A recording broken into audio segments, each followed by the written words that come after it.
Espero yo que se encuentre un espacio por parte de la comunidad internacional en el cual nosotros podamos participar para que esa ayuda humanitaria llegue. Desde la Casa de Nariño, el presidente Duque se ratificó en su posición de cerrar el cerco diplomático. Hay un gran sentimiento internacional para seguir buscando canales de entrega de ayuda humanitaria. Ayer varios países manifestaron que quieren seguir enviando ayuda humanitaria. En la medida de nuestras capacidades la seguiremos recibiendo para disipar algunas voces que querían señalar que lo que se buscaba era traer vientos de... No, señor. Aquí lo que quedó claro es que la diplomacia y el cerco diplomático está por encima de cualquier discurso. Nos tenemos que ocupar de los problemas sociales y tenemos que ser innovadores en el manejo de esos temas sociales. Esperamos que esto no sea un problema de largo plazo, sino va a ser un problema coyuntural.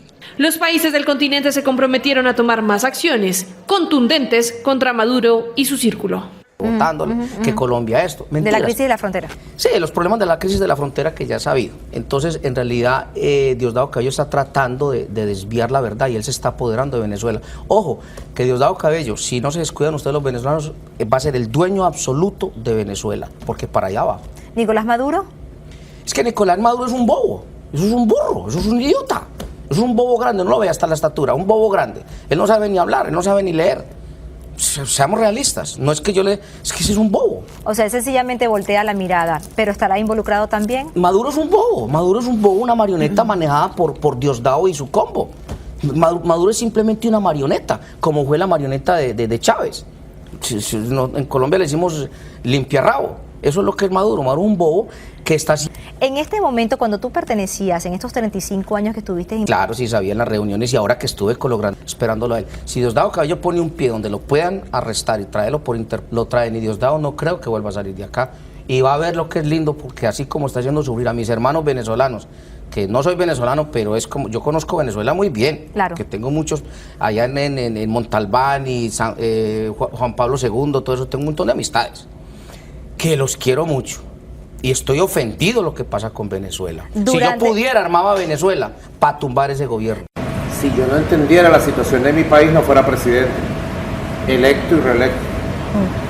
Nosotros entendemos, porque yo vengo del pueblo. Tú debes saber, Annalise, que yo no me eduqué en Harvard ni en la Escuela de las Américas, ni tengo un apellido, ni sangre azul. Yo soy un trabajador, en nombre del pueblo, y todos los días estoy junto al pueblo. Tengo contacto permanente y sé exactamente qué sucede. Yo creo que Federica Mogherini, la Unión Europea y los gobiernos fundamentales de Europa han cometido un error con Venezuela. Han escuchado una sola parte. Se han plegado a una sola parte. No han escuchado al país entero que clama paz, diálogo, entendimiento, respeto.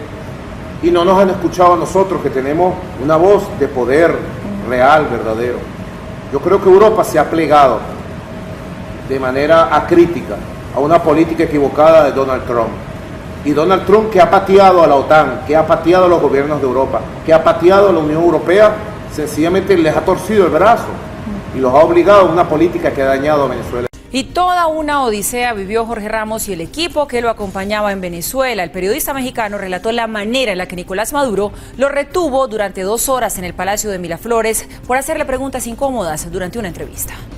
Jorge Ramos había llegado en la tarde del lunes junto con un equipo periodístico de Univisión al Palacio de Miraflores para entrevistar a Nicolás Maduro. El diálogo se tornó tenso cuando el comunicador le hizo esta pregunta. Le había preguntado sobre si él era un presidente o un dictador, porque millones de venezolanos no lo consideran un presidente legítimo. Cuando iban 17 minutos de entrevista, Ramos le mostró al líder del régimen chavista este video que había grabado en Caracas, en el que aparecen varios jóvenes consumiendo alimentos que sacaban de la basura. ¿Tienen que sacar la comida de la basura? Sí, tenemos hambre. Maduro ahora lo sabe, no está mierda. Según el periodista y escritor mexicano, estas imágenes desataron la ira del dictador chavista. Como la basura, de la basura. Primera vez en mi vida. No le gustó, trató de terminar la entrevista y se levantó y se fue. Yo en ese momento le dije, eso es lo que hacen los dictadores, no los demócratas. Inmediatamente después, su ministro Rodríguez nos dijo que esa no es la entrevista que ellos habían autorizado. A esa misma hora, el ministro de Comunicaciones venezolano publicaba este trino. Por Miraflores han pasado centenas de periodistas que han recibido el trato decente que de forma habitual impartimos a quienes vienen a cumplir con el trabajo periodístico y han publicado el resultado de ese trabajo. No nos prestamos a shows baratos.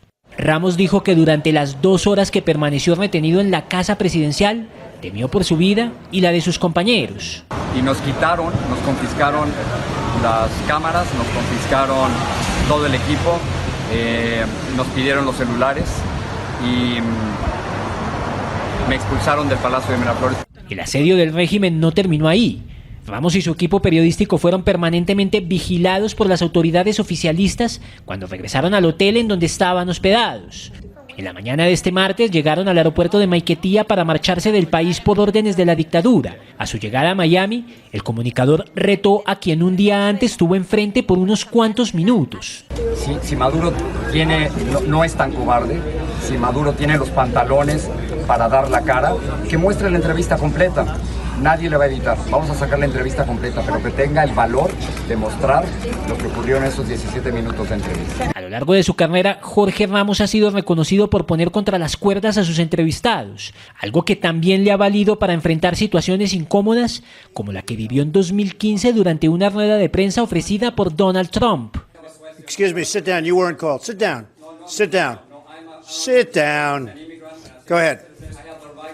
No, you don't. You haven't been called. Go back to Univision. Go ahead. Go ahead.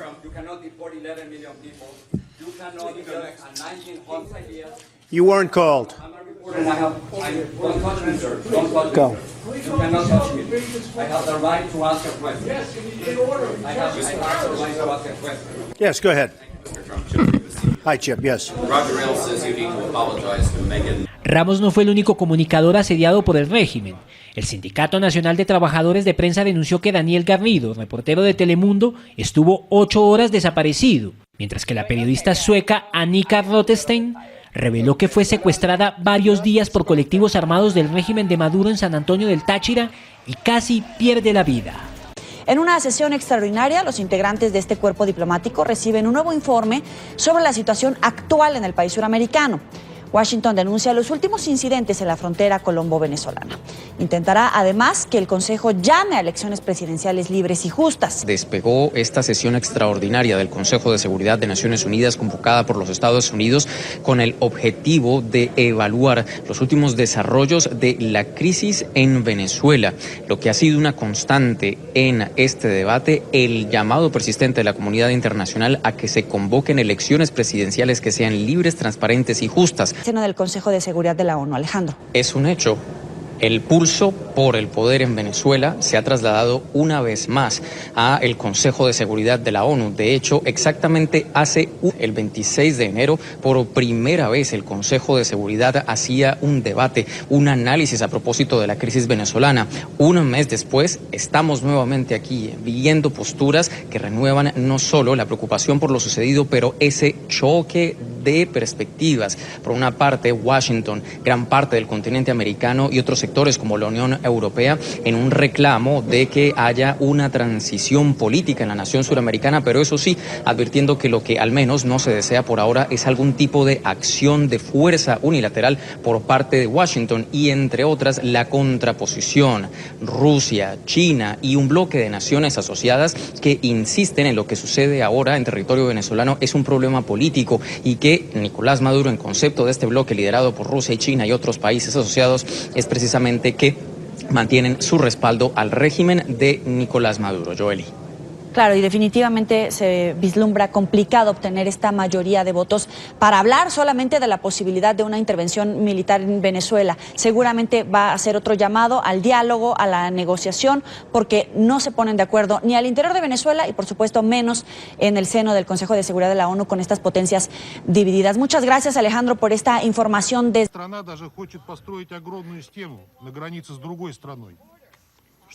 Como país soberano, Venezuela tiene la autoridad de proteger su frontera para prevenir cualquier paso ilegal.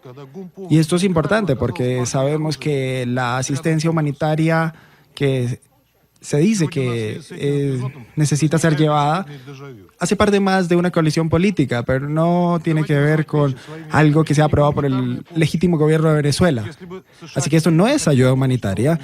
Sabemos que Estados Unidos está detrás de esta supuesta ayuda a la gente de Venezuela, en donde claramente hay algunas agencias internacionales que no han estado de acuerdo ni siquiera con apoyarlos.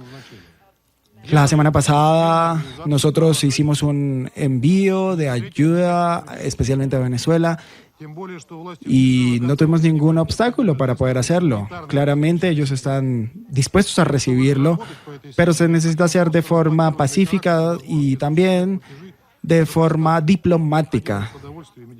Ellos tienen la disposición y también la autoridad para poder llevar a cabo y recibir esta comida y esta medicina en cuanto el gobierno lo requiera. Ahora, yo creo que hay algo que simplemente no puede ser llamado ayuda humanitaria. Lo del sábado no es ayuda humanitaria, sino que yo creo que esto fue un acto político por parte de los Estados Unidos que inició básicamente con un intento de golpe de Estado, básicamente. Así que claramente los Estados Unidos y sus aliados en la región han intentado llevar a cabo resoluciones acá en las Naciones Unidas para intentar de alguna forma entrar esta llamada ayuda humanitaria. Sin embargo, los principios de la ayuda humanitaria dicen lo contrario y son muy importantes porque explícitamente dicen que esta ayuda humanitaria es necesario respetar la soberanía y la integridad y la unidad del Estado que está involucrado. Apoyado por las Naciones Unidas esta declaración. Así que en este contexto, la ayuda humanitaria debería ser proveída por todos los países que bajo estos principios y las bases del país, o sea, con la aceptación del país. ¿Hubo alguna solicitud? No hubo ninguna solicitud. Así que yo quiero hacer un llamado especialmente a preguntarse esto, porque para mí esto simplemente tiene que ver con una provocación política y una violación de los derechos al legítimo gobierno, a la soberanía en contra de las fronteras y a la unidad del pueblo venezolano. Y es por eso que nosotros, desde nuestro caso, hemos podido llevar a cabo las ayudas necesarias que han sido solicitadas por parte del gobierno. Sin embargo, millones de dólares han dicho que están reuniendo cuando el gobierno no los ha solicitado y lo cuestionan por no recibirlo. Ahora, mi pregunta es acerca de las sanciones en contra de PDVSA, que han ascendido por miles de millones de dólares. Incluso el Reino Unido también estuvo involucrado. Londres y Washington han estado involucrados en contra, a través de sus millonarias sanciones, en contra de los bancos y también en contra de las reservas petroleras para que no hayan las garantías de ayuda humanitaria real, sino que han estado atacando básicamente a todo el gobierno de Venezuela. Y esto para mí, sinceramente, no es una protección de la ley internacional, claramente, sino que básicamente se basan en sus conveniencias políticas. Es por eso que Rusia y muchos otros países han rechazado esa intervención. Continúa a esta hora la sesión extraordinaria del Consejo de Seguridad de la ONU sobre la crisis en Venezuela. Continúa con una de las intervenciones que mayor expectativa ha generado, la del embajador de Rusia ante la ONU, Vasily Nevencia, que hasta el momento ha sido de uno de los principales aliados de Nicolás Maduro en el organismo internacional, aliado sobre todo en particular para neutralizar las iniciativas que ha adelantado Estados Unidos ante la ONU, entre ellas la reunión que tiene lugar ahora mismo en el ente rector de la ONU.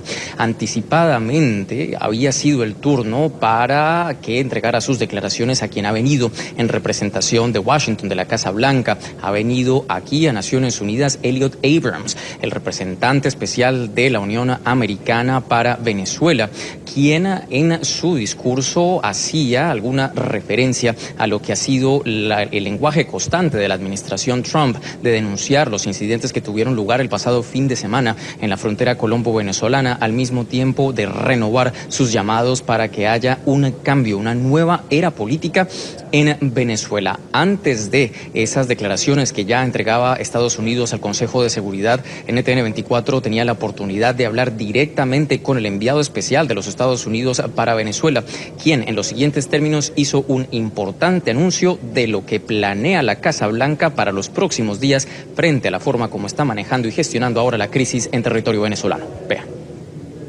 Las sanciones continuarán. Estuvimos anunciando sanciones el día de ayer, pero habrá más, habrá muchas más esta semana, habrá muchas más la próxima semana y continuaremos imponiendo sanciones sobre los altos miembros del régimen de Maduro y la gente que mantiene algún tipo de amistad con ellos. Los miembros del Consejo de Seguridad estamos alarmados por los reportes de los arrestos y los actos de violencia, incluyendo la muerte de civiles, particularmente en las áreas de la frontera dentro de este fin de semana. Así que condenamos estas acciones, enviamos nuestras condolencias a las familias de las víctimas.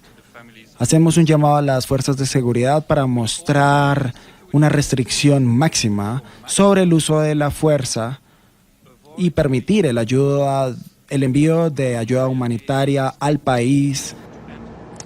Alejandro, es muy interesante estas dos posturas que estamos observando. Escuchábamos a Abrams hablando sobre todo sobre este bloqueo que hubo por parte de Nicolás Maduro para el acceso de ayuda humanitaria, pero escuchábamos al interior del seno del Consejo de Seguridad de la ONU a Rusia, y seguramente va a ser todo el discurso de ese bloque que apoya a Nicolás Maduro, hablar de un intento de violación de la soberanía a territorio venezolano, un acto de terrorismo, un intento de golpe de Estado orquestado por Estados Unidos, seguido y apoyado por Colombia y este bloque de países que han respaldado la presidencia interina de Juan Guaidó. Estos son los dos puntos de vista que están chocando al interior del...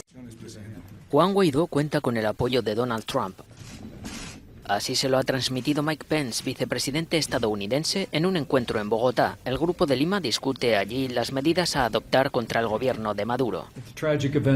Los trágicos acontecimientos de este pasado fin de semana no han hecho más que reforzar la determinación de los Estados Unidos de estar con ustedes, de estar con el pueblo amante de la libertad y con Venezuela hasta que la democracia y la libertad sean restauradas. Para usted, presidente Guaidó, un mensaje muy simple del presidente Trump. Estamos con usted al 100%. Entre tanto, el líder opositor venezolano descarta la guerra en su país al tiempo que pide firmeza con el líder chavista, cuya reelección como presidente de la nación sudamericana considera fraudulenta. El mundo entero vio, no es un dilema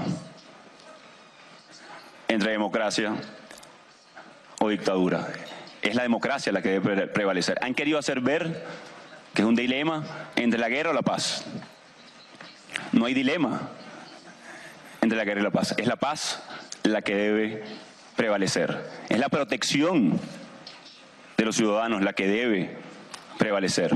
Guaidó afirma que ser permisivo con la usurpación que Nicolás Maduro hace con el poder sería una amenaza para la democracia en toda América. El Grupo de Lima, integrado por 13 países latinoamericanos y Canadá, fue creado en 2017 para promover una solución a la crisis de Venezuela. No reconoce el segundo mandato de Nicolás Maduro al frente del país.